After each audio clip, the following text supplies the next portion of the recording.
Welcome. Okay, Windows has taken an update and it's came back around from the other side of the update, and you're met with the lock screen that says, okay, now enter your PIN. And you think, what PIN? I've never used a PIN, I've always used a password. And the option for sign in with password, it's not there either. It's gone. There is the option down below that says forgot PIN, but if you attempt to enter an incorrect PIN, perhaps guessing the PIN incorrectly too many times, that option will disappear.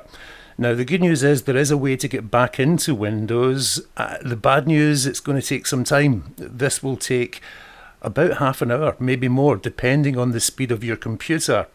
In this video, we're going to show you how to get back into Windows if you don't know what your PIN is, without using the forgot PIN option. Let's have a look at this. I'm going to use the camera for this, so bear with the quality of the picture. Computrone. So we're on the camera here and we're on a laptop that's just taken the October 2020 update on Windows, otherwise known as the 20H2 update. When we go to the lock screen, we're met with the sign-in screen that's looking for the PIN, and there is simply no option to enter your password. So, and we don't know what the PIN is. There is this option here that says I forgot my PIN. What this will do is email you an unlock code, or it will send the code to your mobile phone. However, if you don't have access to these, there is another option. So let's get into this. Down the bottom right hand corner of the screen, we've got the power icon. Now, if you have incorrectly entered the PIN too many times, the power icon might not actually be there, in which case you're going to have to press and hold the power button on the actual computer and force shut it down and start again. Give it a few minutes though, because it will time out. Okay, bottom right hand corner we have the power icon, so we select that. We've got the obvious, the sleep, shutdown and restart. We want to hover our cursor over restart, and as the cursor is hovering over restart, I'm now holding the shift key on the keyboard as we click. So that's being held down. We're holding down shift as we click restart. In this case it's saying restart anyway. I'm still holding the shift key.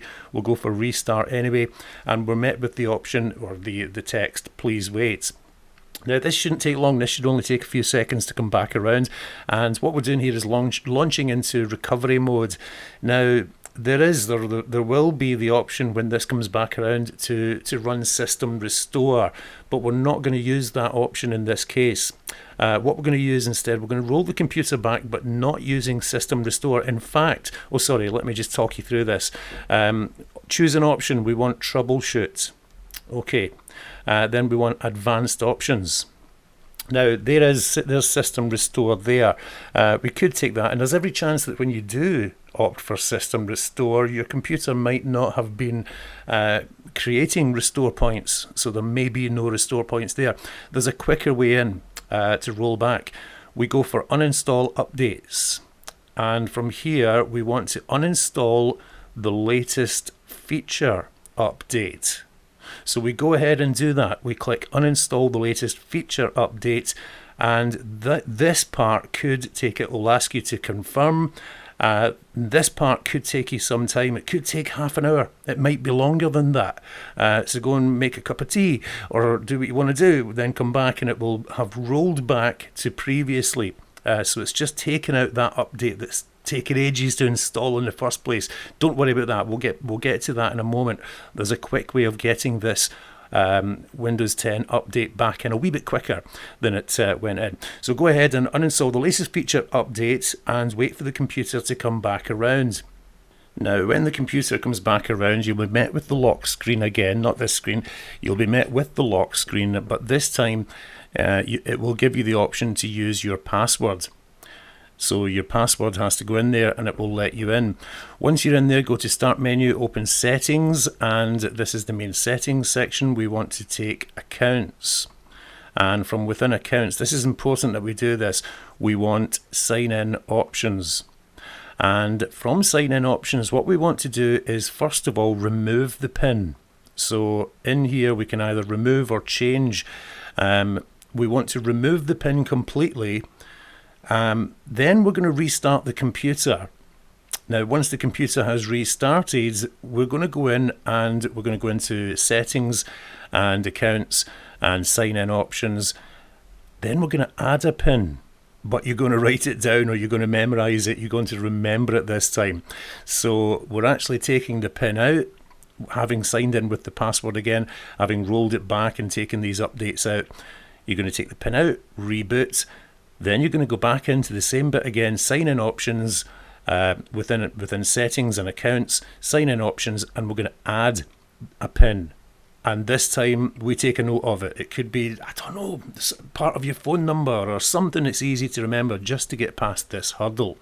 Now, once that's done, we want to get that update back in again. But of course, when it comes back around next time and asks for the PIN, you know what the PIN is. So now that you have, you've got the PIN number, you know what the PIN number is. So when this happens again, you've got a note of it. We go ahead, open up Google, search for Windows Update Assistant. Now this is going to push the update in a lot quicker than it went in the first time.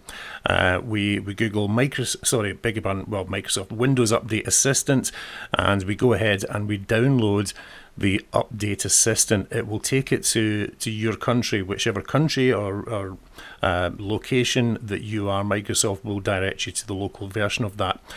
We go ahead and you click Update Now and just hit install, and once you run that download, what you'll find is that the update that took ages to go in the first time, perhaps, it will go in an awful lot quicker this time around.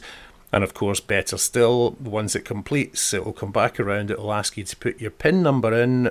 Remember, we've created a new one, and this time we know what it is. So that is how to get the PIN or recover your PIN without using the recovery or forgot my PIN option. Hopefully this has helped, and if this has helped and solved the problem of getting back into your computer with having forgotten your PIN, then as always we ask you to hit the wee thumbs up icon down the bottom down below. If you want to subscribe, hit subscribe. If you don't, but by hitting the little thumbs up icon to like the video does help.